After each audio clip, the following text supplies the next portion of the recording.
were showing a P0174 and P0171, I think. It was two things saying it's too lean.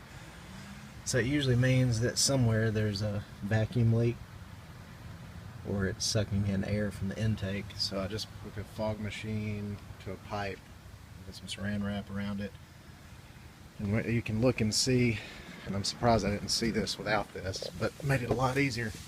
Alright, you can push the button. And smoke started billowing out of this hose that wasn't even connected to